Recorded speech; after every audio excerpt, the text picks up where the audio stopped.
सभी को प्रणाम और स्वागत है मेरे YouTube चैनल पर। प्रतिदिन की भांति आज भी एक नए विषय के साथ मैं आपके साथ हूँ और जैसा कि आप सभी जानते हैं, आज 29 अक्टूबर वर्ल्ड स्टॉक डे है।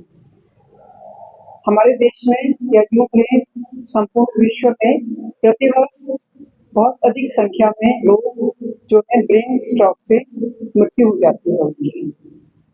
अब क्यों होता है ये ब्रेन स्ट्रोक और इस ब्रेन स्ट्रोक से हम किस प्रकार से अपने को बचाएं? तो पहले क्यों होता है? जब हमारे मस्तिष्क को ऑक्सीजन की आपूर्ति अचानक से बंद हो जाती है, ऑक्सीजन नहीं मिलती है, तो ऑक्सीजन जो ब्रेन के जो सेल होते हैं वो डेड हो जाते हैं और इंसान की मृत्यु हो जाती है। दूसरी स्थिति में यदि हमारे ब्रेन में जो हमारी धमनियां हैं उनमें ब्लड का थक्का हो जाता है, तब भी क्या होता है, थक्का बनने से भी जो है ब्लड नहीं पहुंचता। ब्लड कैसे पहुंचता है? ऑक्सीजन के माध्यम से। तो तब भी क्या हो जाती है, ब्रेन स्ट्रोक पड़ता है और मनुष्य की मृत्यु हो जाती है। और साथियों, क्यों होता है ये सब आप भी जानते हैं, मैं भी जानती हूँ। हम मेडिकल की भाषा में तो नहीं जानते हैं, लेकिन सामान्य भाषा में हम सब जानते हैं। हमें सबको पता है कि आज जो है हमारी जीवन शैली, हमारा खान पान, हमारी जो मानसिक सोच, हमारी जो सोच है वो सब बदल चुकी है। पहले लोगों का जीवन क्या था? सरल था। लोग प्रकृति के बीच में रहते थे, प्राकृतिक भोजन करते थे और प्राकृतिक जीवन शैली से अपना जीवन निर्वाह करते थे। तो इतनी बीमारियां भी नहीं थी। लेकिन जैसे जैसे हम लोग विकास के लिए आगे बढ़ रहे हैं, वैसे वैसे क्या हमारा जीवन भी क्या है, कॉम्प्लिकेटेड होता जा रहा है। हमारे अंदर भूख हो रही है, या भौतिक संसाधनों की भूख, जो बढ़ती हुई भूख है, वो हमारे को क्या पैदा करती है। जब वो पूरी नहीं होती है तो हमको तनाव हो जाता है।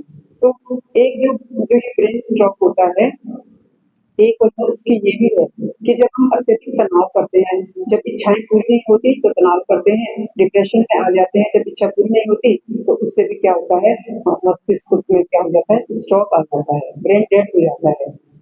अच्छे कैल्शियम नहीं बनते, अच्छे हार्मोन नहीं बनते शरीर में, बुरे हार्मोन बनना स्टार्ट हो जाते हैं। तो उस वजह से भी क्या होता है, ब्रेन स्ट्रोक का खतरा हमारे लिए बनता है। हमें करना क्या है? कुछ नहीं करना। हमें सबसे पहले सुबह समय पर जगना है। अगर हम सुबह समय पर जगेंगे तो रात को समय पर सो जाएंगे। उससे क्या होगा, जो हमारे शरीर की नेचुरल, जो हमारे शरीर की जैविक घड़ी है, एक घड़ी तो जो हम अपने दीवारों पे लगाते हैं और एक घड़ी हमारे शरीर की भी होती है। हमारे शरीर का भी एक समय है कि हमें किस समय, वो जैविक घड़ी है, कितने बजे हमें नाश्ता करना है, कितने बजे हमें दिन का भोजन करना है, कितने बजे हमें रात का भोजन करके सो जाना है, और दिन में हमें बैठे रहना है या फिजिकल एक्टिविटीज करनी है। अगर दिन में हमारे पास फिजिकल एक्टिविटी करने वाला काम नहीं है तो सुबह के समय हमें फिजिकल एक्टिविटी करनी है। चाहे हम मॉर्निंग वॉक पे जाएं, चाहे हम दौड़ लगाएं, चाहे हम स्विमिंग करें, चाहे हम साइकिलिंग करें, और सबसे उत्तम है कि हम योग करें, क्योंकि योग न केवल फिजिकल बल्कि हमारी मेंटल जो हमारी हेल्थ होती है उसके लिए भी योग ही सर्वोत्तम है। तो ये तो हो गई हमारी सोने और जगने और खाने की बात। अब हम क्या खाएंगे?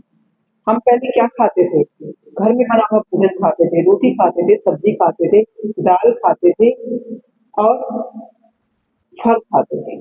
अब हम क्या खाते हैं? ना हम घर का बना हुआ खाना खाते हैं, ना हम पानी पीते हैं, पानी की जगह हम कोल्ड ड्रिंक पीते हैं, और पानी की जगह पे हम पिज्जा, बर्गर, चाउमीन और ये आपका क्या मोमोज इत्यादि और भी बहुत सारी चीजें आ गई हैं, डिब्बाबंद जो खाद्य पदार्थ आ चुके हैं।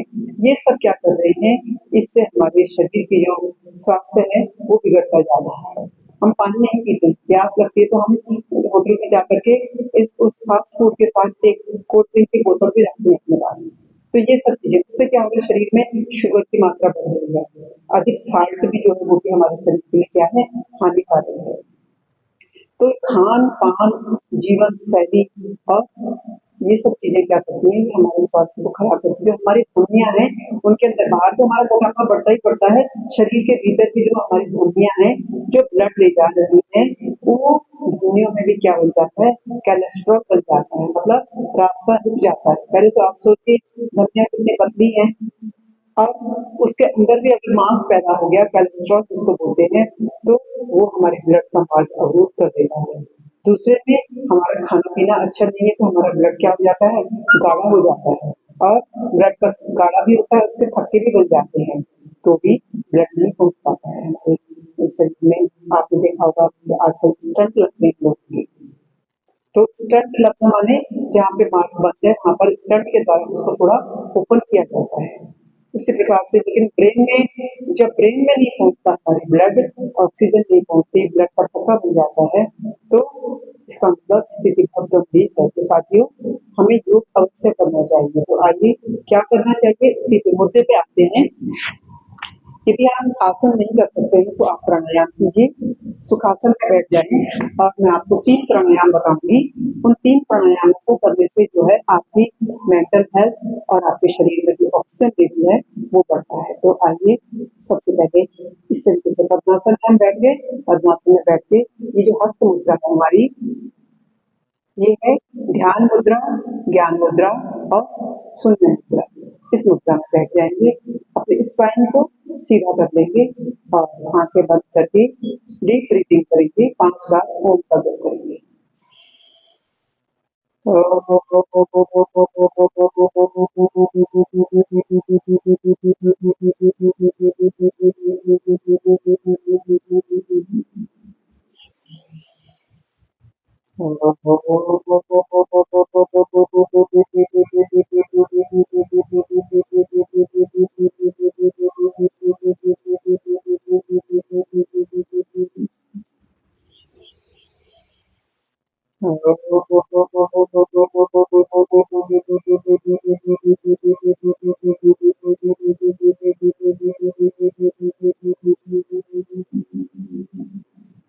पांच बार हमने यहाँ पर ओम का उच्चारण किया।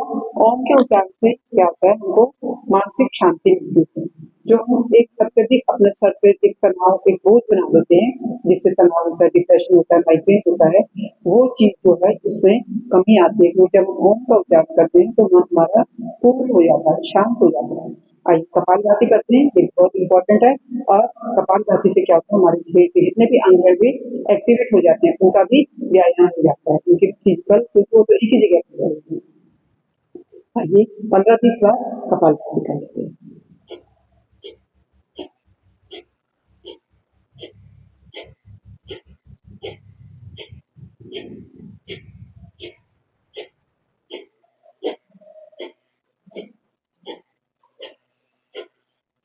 20 बार मैंने यहाँ पे कपालभाति किया। और अब करेंगे नाड़ी शोधन प्राणायाम। इससे क्या होती है, हमारे को पर्याप्त मात्रा में हमारे फेफड़ों को ऑक्सीजन मिलती है।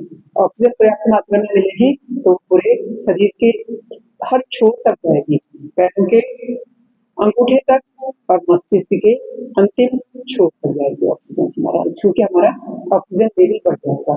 जब ऑक्सीजन लेवल ही कम होगा तो कहाँ से जाएगी ऑक्सीजन, वो तो आधे रास्ते में ही खत्म हो जाएगी। तो आइए नाड़ी शोधन।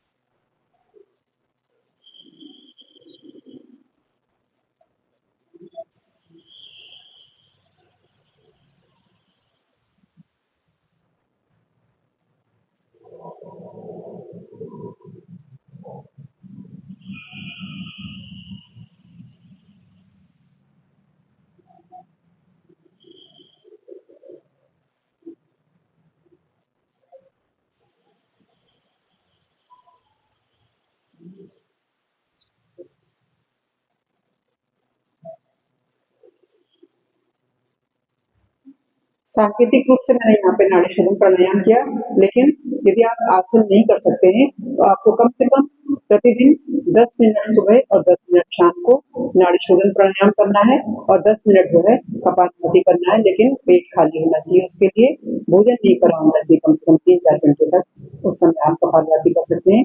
और मस्तिष्क को शांत रखने के लिए करते हैं हम भ्रामरी प्राणायाम।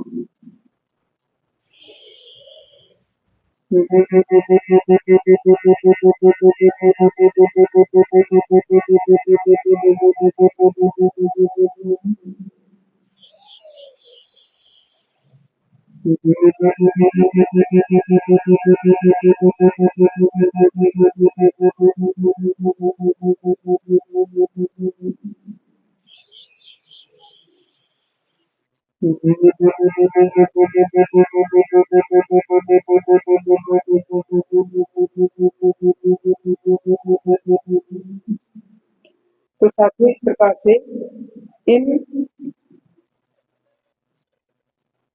प्रकार जो ये मैंने आपको प्राणायाम बताए 4 प्रकार के, इन प्राणायाम को यदि आप प्रतिदिन 30 मिनट तक करेंगे तो आप जो है मेंटली और फिजिकली स्वस्थ रहेंगे। और यदि आप आसन कर सकते हैं तो कुछ सरल से आसन भी कर लीजिए, जैसे जो हमारे चेस्ट को ओपन करते हैं।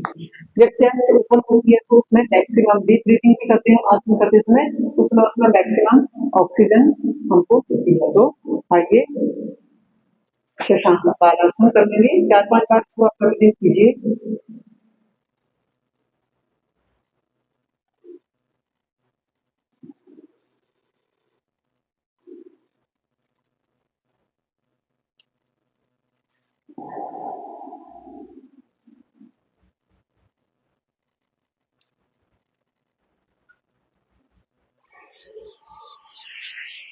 तो इस तरीके से 4-5 बार आप बालासन कर लीजिए।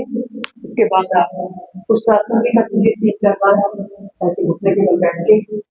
मैं हर प्रत्येक प्रयोग में बताती हुई रहती हूँ आपको। पुष्टासन और भुजंगासन, इन 3 आसनों को और साथ ही साथ वृक्षासन भी इस तरीके से आप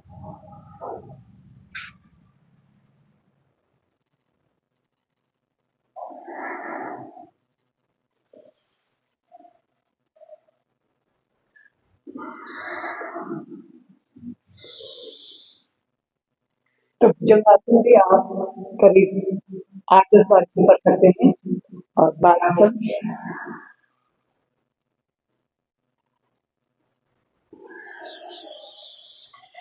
इस तरीके से यदि आप इन आसनों को और ये प्राणायाम करिए और साथ ही साथ साथियों दिन भर में कम से कम 7-8 गिलास पानी भी अवश्य पीजिए। पानी पिएंगे तो खून पतला रहेगा, गाढ़ा नहीं होगा। नेचुरल खाना खाइए, फलों को अपने जीवन में जरूर शामिल अपने आहार में फल जरूर लीजिए एक बार दिन के समय या सुबह नाश्ते में। तो नेचुरल फल लीजिए ताकि उसका हमको फाइबर भी मिले शरीर के लिए। तो ये सब चीजें, पानी को किस तरीके से पीना है, खाना खाते समय नहीं पीना, खाना खाने से एक आधा घंटा पहले या आधा घंटा 1 घंटे के बाद आप पानी पीजिए। खाना खाते समय बहुत जरूरी है तो 1-2 घूंट पी सकते हैं। तो इस तरीके से पानी पीजिए, नेचुरल खाना खाइए, फिजिकल एक्टिविटी करिए, योग करिए, प्राणायाम करिए और स्वस्थ रहिए। न केवल ब्रेन स्ट्रोक बल्कि किसी भी प्रकार की कोई भी बीमारी आपको नहीं होगी। तो आज की इस वीडियो से आप जरूर लाभान्वित होंगे। मेरे चैनल को लाइक कीजिए, सब्सक्राइब कीजिए और अन्य लोगों के साथ भी शेयर कीजिए। इसी के साथ सभी को मेरा